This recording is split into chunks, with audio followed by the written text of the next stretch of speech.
Beautiful Biltmore Part 2, The Grounds, by Shiny Visions. These 8,000 acres of hills that gently roll into the Blue Ridge Mountains surround the famed Biltmore estate. Within its carefully planned fields are 75 acres of formal gardens, water features, miles of walking paths and horse trails, farms, wisteria-covered terraces, statues, vineyards, shops, hotels, and 200 acres of lawn.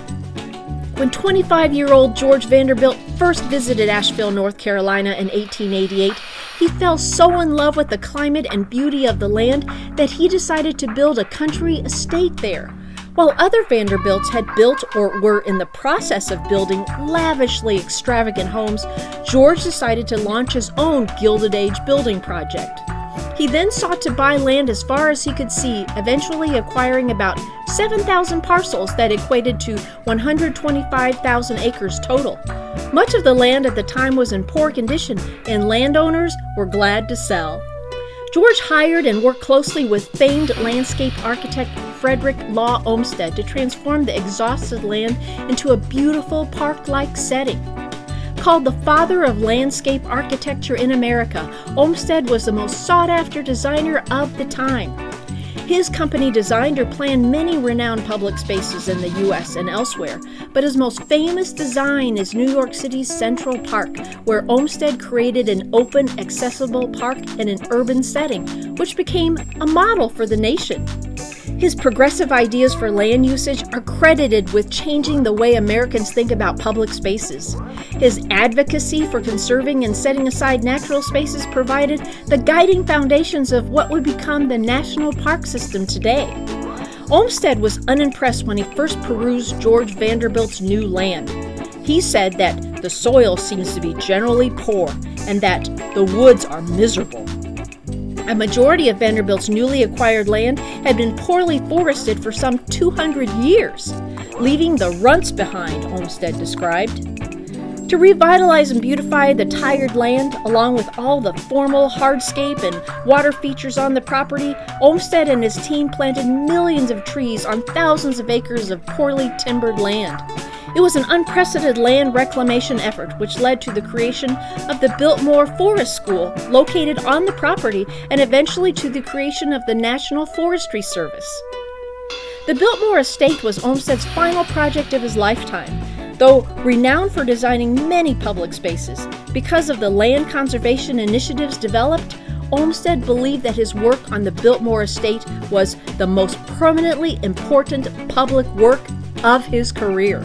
Designing naturalistic grounds as per George's wishes to complement the stately Biltmore house proved challenging. To do so, Olmsted integrated both French and English-influenced landscape designs, the first time the two styles had ever been combined. Olmsted's vision for the Biltmore that was formulated over 120 years ago still guides all of Biltmore Estate's landscaping to this day. Today, the skilled Biltmore gardeners keep the grounds meticulously maintained. Though the majority of the original land was sold, the Vanderbilts ensured that their sprawling vistas of trees and rolling hills leading to the foothills of the Blue Ridge Mountains would not be destroyed. In 1914, shortly after George's death, Edith Vanderbilt sold 87,000 acres to the government, who agreed to leave the land unaltered and is today part of the Pisgah National Forest. Through the years, the Biltmore grounds crew has created new landscapes for additional features to the estate, such as for the Antler Hill Village that provides shopping and dining options for visitors. Each new area incorporates different elements of Olmsted's original vision and thus maintains his design intent. Not all of Olmsted's plant selections could remain, however. Some proved invasive, but the grounds team tried to match the original species as closely as possible. The goal was to make all the landscaping, both old and new, so consistent with the original vision that any visitor, no matter where they stood on the property, caught the feeling of being on the Biltmore estate. The 4-mile road leading up to the house is lined with rustic, natural, and uncultivated-looking foliage and shrubbery. It provided the visitor a relaxing and enjoyable journey to the house, while at the same time building anticipation to finally get that first look at the huge mansion. Olmsted directed that stands of bamboo be planted along the roadside as well to make the visitor feel closer to the sun. Formal gardens directly surround the house as per Vanderbilt's wishes. The farther from the house, however, the less formal and more naturalized the surroundings. Next to the house is the Italian garden with its 3 reflecting pools that display lily pads, other water plants, and koi and goldfish. The pergola by the south terrace is trellised with thick climbing vines that explode with draping purple blooms of wisteria during springtime. There is the magnificent library terrace with its gnarled old growths of wisteria and trumpet vines, where visitors can relax on benches to view the south terrace and sweeping views beyond. By the way, the south terrace was originally used by the Vanderbilts for lawn bowling.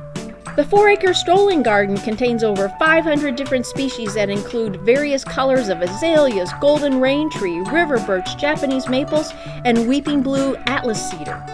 The 4-acre walled garden is anchored by the impressive conservatory on one end. A trellis pathway cuts through the middle of the formal gardens. In the springtime, the historic gardens explode with color everywhere.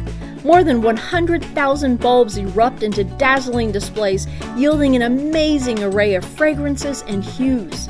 Of the bulbs, over 50,000 tulips blanket the beds with blocks of color near the gatehouse entrance and in the walled garden.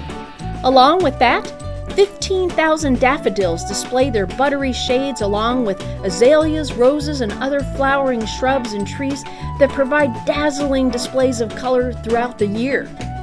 The rose garden contains more than 200 varieties of heirloom and hybrid roses and about 1,800 individual rose plants.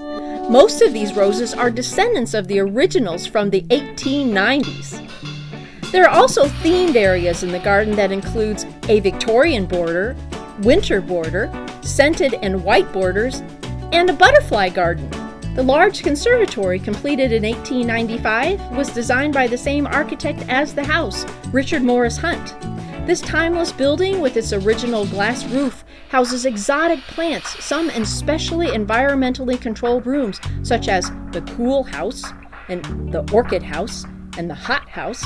As you enter the double doors, you will see the Palm House, with tall ceilings to accommodate the trees.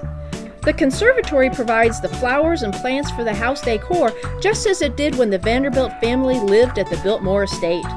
For Christmas time, though the outside gardens are bare, color abounds throughout the conservatory with bright displays of varieties of poinsettias. In the winter, the clean lines of the garden layout are more easily seen across the empty beds. The spring garden is located east of the walled garden and is sheltered and surrounded by a grove of white pines and hemlocks. The spring garden is full of an assortment of spring-blooming shrubs, including forsythia, spirea, deutzia, mock orange, and many others. While the shrub garden does have some azaleas, taking the azalea garden path will take you directly through the beautiful and somewhat hidden 15-acre azalea garden, where you'll find the majority of azaleas on the estate. Water is an important component of Victorian landscaping, and Olmsted incorporated 2 elements for the estate. The Bass Pond was created from a creek-fed mill pond that offered the Vanderbilt family as well as their guests a restful retreat for fishing and boating, as well as to take in the water's tranquility. Olmsted's second water feature was the lagoon. Across from the house is a graduated stairway zigzagging along a rough-cut limestone wall that leads to the grassy slope known as the Vista, topped with the statue of Diana, the goddess of the hunt, and then there's the hunting lodge. There's also a vineyard on the estate. William Cecil, George Vanderbilt's grandson, who plays an integral role in the Biltmore business, once said, "We have a river, we have a chateau, we have the land, we have no vineyard. Every French chateau has a vineyard." In 1985, Biltmore Winery opened to the public. 150 acres were planted with specially selected wine grapes. The tasting room, offering free wine tastings of the Biltmore wines, is a popular destination, and I can personally attest that the Vanderbilt family has developed some very flavorful wines. Along with tastings and tours, there is dining at their bistro. There's also an Antler Hill working farm, where visitors learn about Biltmore's agricultural heritage. In addition to displays of historic farm equipment in the impressive 1902 barn, there are draft horses, calves, lambs, and chickens, and blacksmiths or woodworkers to observe doing their crafts. Next to the house is a stable cafe converted from the original estate horse stables. Hunt placed the attached stables, carriage house, and its courtyard to protect the house and gardens from the wind. The 12,000 square foot building housed Vanderbilt's prized driving horses. The carriage house opposite the stable stored his 20 carriages with ample room for any of his guests' carriages as well. There is so much to explore on the Biltmore grounds with its shops and dining choices, trails, and beauty and history. Thank you so much for watching my video, Beautiful Biltmore Part 2, The Grounds. Please stay tuned for my next installment where we will explore the inside of George Vanderbilt's incredible mansion. This is Shiny Visions.